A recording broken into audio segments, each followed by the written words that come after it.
I'm just trying to get it right, Dan. Just trying to get it right. Lilly, actually, I think you're both going to be releasing new albums soon. Lily's going to be putting out her sophomore album. John is going to be releasing his latest, Terms of My Surrender. Correct. You're not thinking about surrendering yet, are you? You got to surrender to win, buddy. You got to surrender to love. And I don't want to surrender, but surrender is necessary. This is a show about the music business, and we talk to people in all different aspects of the music business, and you have spent a lot of time in it writing songs for yourself and writing songs that ended up being covered by people, and so you weren't just always writing songs for other people. Sometimes it's a song on your record. Yeah, you know what? I never wrote for other people. It was just a really happy accident that people started singing my songs. I mean, I never expected it. Really? Yeah, and I really kind of don't know how to do that, right, for other people. And I've tried over the years, and I'm not very good at it. There's a reason that these guys and gals can do what they do, and write these songs for other folks and hit songs or whatever, I don't know how to do that. I'm just kind of building this little ship in my own little bottle to sail in my own little world. It's kind of twisted, really, Dan. And I'm just grateful that some people want to hear me. Well, so many great songwriters have covered your songs. Bob Dylan, Bonnie Raitt, Eric Clapton, B.B. King, Willie Nelson. It's a very long list. Those are some pretty big names in our industry. So it's freaky to me, and I'm so grateful that such wonderful artists. I imagine a lot of them are your friends at this point. No, but they're my heroes. And I've met some of them, and it's just unbelievable to me that they'd cut a song from little John Hiatt from Indiana. It's cool. I think it's great. You've been on a lot of record labels over the years. I've been on every one. That used to be. Yeah, they aren't. They're all. Aren't there like 2 labels now that run the show? Yeah, it's and a lot of little ones. A lot of good little ones. You talk about seeing things change. You've seen that aspect of the industry change. Tell us what it was like when you first got a record deal. Like, what was the record industry like back then? Well, I'm sure I didn't know. I was a kid, and I didn't know what much of anything was really like. I had some sort of kid's version of reality, but it wasn't reality, I'm sure. It seemed like the record companies had more time to spend developing artists. And, there still hadn't been those mega records like, I think maybe Bruce Springsteen and maybe, artists around that period were the first to really, I remember Born in the USA, 20 million albums. It was like, it was unheard of. It was like, oh my God, and so all of a sudden it was a different business. I mean, there was gold and platinum but also you could sell 100,000 records or even 50 and the label would be thrilled, because you're getting somewhere. But, the big labels kind of got out of that developing art. It seems like to me, I don't know, but it seems like the developing artist thing kind of fell by the wayside a little bit. But, everything speeded up. I mean, when I was a kid, there was 220 million people in America. There's 350 now. So, it's just a lot more people. And then we're all connected, and there's so much music, and so many people have the opportunity to make music. I think it's terrific. And you can connect, and just trying to find a record that we had heard, and Muddy Waters. Who's this mysterious Muddy Waters? Going down and ordering the record because nobody carried it in Indianapolis. It was a big deal to get a hold of that stuff. And now you can find any kind of music you want instantly. So that's great. Well, I think even Lilly and I, in our lifetime, we've seen it change where when I was a kid, you had to buy something to have it and listen to it. Mm-hmm. And now you can just listen to something because you want to. Right. And so that's really changing the whole world of music. Yeah, as an old schooler, it takes an adjustment to, all of a sudden your copyright has less meaning. And as a songwriter, you have a real sense of, my songs are my kids, and I'm hoping that they're going to support me. And as I get old, it's kind of tough when the channels of getting paid start drying up. But there's other things are happening. Records at my level, my little modest career, putting out a new album is just a great way to go out and tour, and people come, and the people who are interested in it buy it or download it or whatever, but I'm not making records because I'm going to get a pop hit or get on country radio or rap radio. That's just very unlikely. That's going to happen. So it's that's a little different world, Maybe your whole career, you've just made records that you loved, and well, I spent a long time trying to please record companies and jumping through hoops, and probably like a lot of young people back in those days, they said, well, you need to sound like this, and I'm going, well, I don't really do that. Well, just work with this producer, and I'm like, you get scared. Oh, if I don't, they're going to drop me or whatever. So, okay, I'll work with that producer. And there was a lot of that and trying to please people, and, you learn as you go, For me, it all culminated in, I guess it was 1999, we'd made a record for Capitol. I think it was our third record, and they didn't like it. And we kind of said, well, we do. So that was the first, that was sort of my time to stand up, I guess. And I just got tired of, trying to please record companies. And so my manager was very enthusiastic, Ken Levitan, that we could get something going, And so we had made this record, and an internet company bought it, to have downloads. I think this was a little shy of iTunes happening, if I'm not mistaken. Yeah, 1999. Yeah. So, but the internet was music on the internet was just kind of starting. So they paid us some dough to have the rights to put it out, and that's how I sort of got independent. That's awesome. And I thank them for it. Got John and Lilly Hiatt on Music Business Radio today. So, Lilly, tell us about your experience. I think this is going to be your second record with Normal Town Records. Yep. Tell us about choosing to put out a record and okay, I'm going to do it with these guys. Tell us about that choice for you. Okay. Well, it was a pretty simple choice because I only had one bidder. And I was like, I'll take it.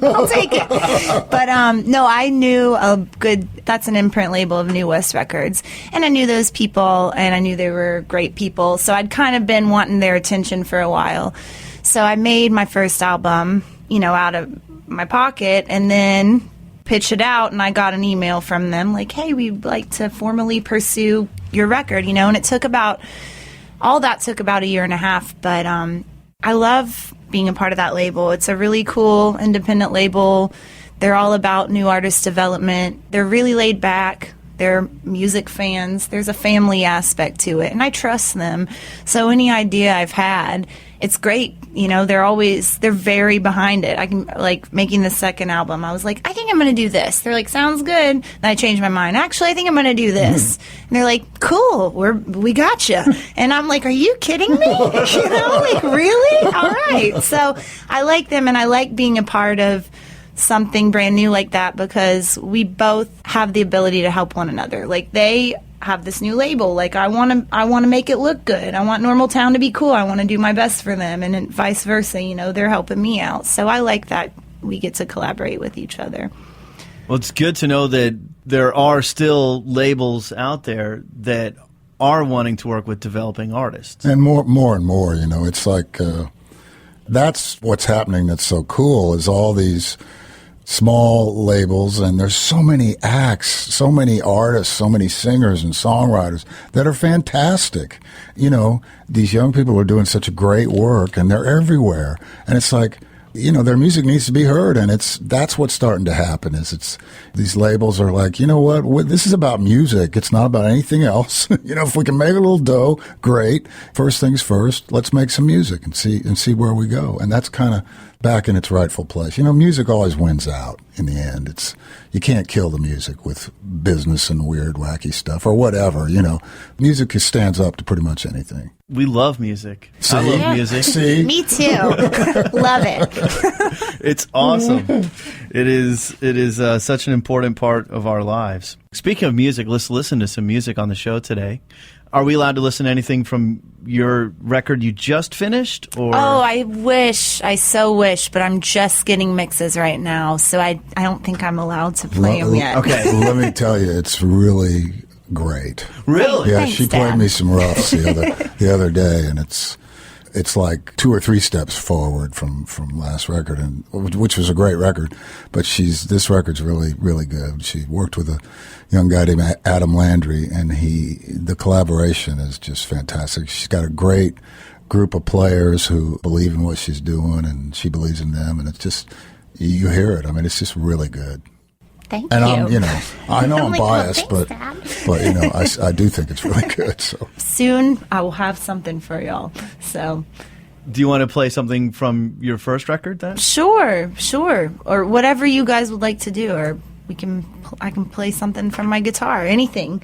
So I'd like to do both. Let's cool. do something live, and let's also play something from your record. You're listening to Music Business Radio. My guest today, John Hiatt, and his daughter, Lilly Hiatt. Lilly, I want to play a track from your debut album. There's one on there, I think it's track number 10. It's really rocking. Yeah. Tell us about that song. Big Bad Wolf, I think, is...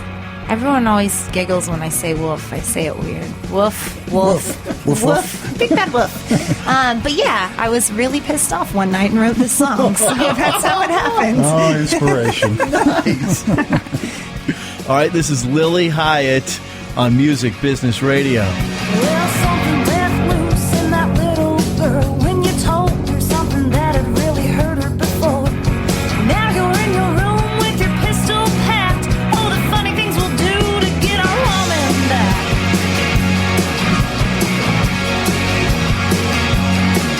Well, I never really thought you were my better half.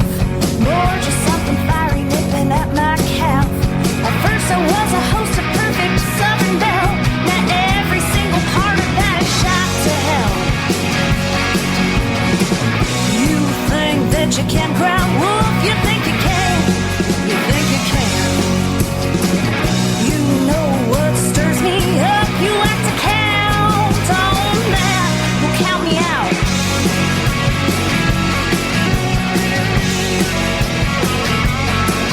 Well, an easy way to make yourself feel big and tall is slinging all my guts across the kitchen wall. Things I said in confidence were tattooed up and down every foolish part of you.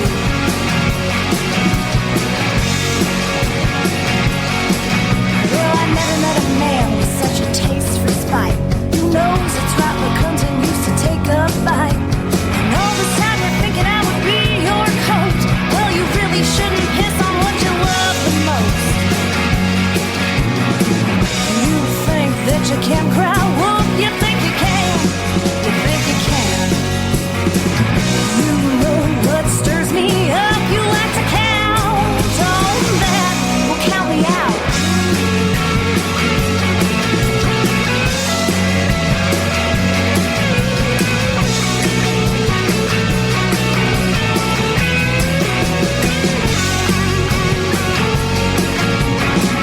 You think that you can cry wolf? You think you can? You think you can? You know what stirs me up? You like to count on that. Well, count me out.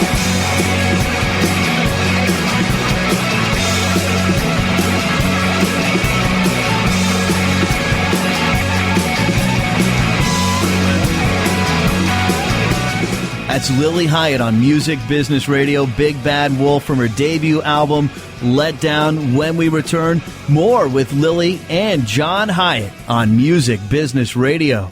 Broadcasting from LC Studios in Marathon Village. This is Nashville's independent radio, Lightning 100. Amplify your living experience at the newest LC community, LC Henley Station in Murfreesboro. Visit lifestylecommunities.com. LC, proud sponsor of Lightning 100. What's that you say, Mrs. Robinson? Jolton Joe has left and gone away. Hey, hey, hey. Hey, hey, hey. Hey, I'm John P. Strom. I'm a musician. I used to play in the Lemonheads and the Blake Babies. I'm currently a music business lawyer, and you're listening to Music Business Radio. You're listening to Music Business Radio. My guest today, John Hiatt, his daughter, Lilly Hiatt. You're one of the great songwriters of all time, John Hiatt. Dan. You've been on a ton of record labels. Yes, I have. Tell us about meeting Don Ellis of Epic Records for the first time. Well, it was my friend Travis Rivers, who I met when I first came to town. He was kind of like my father figure, mentor. He was Tracy Nelson's manager. He was responsible for getting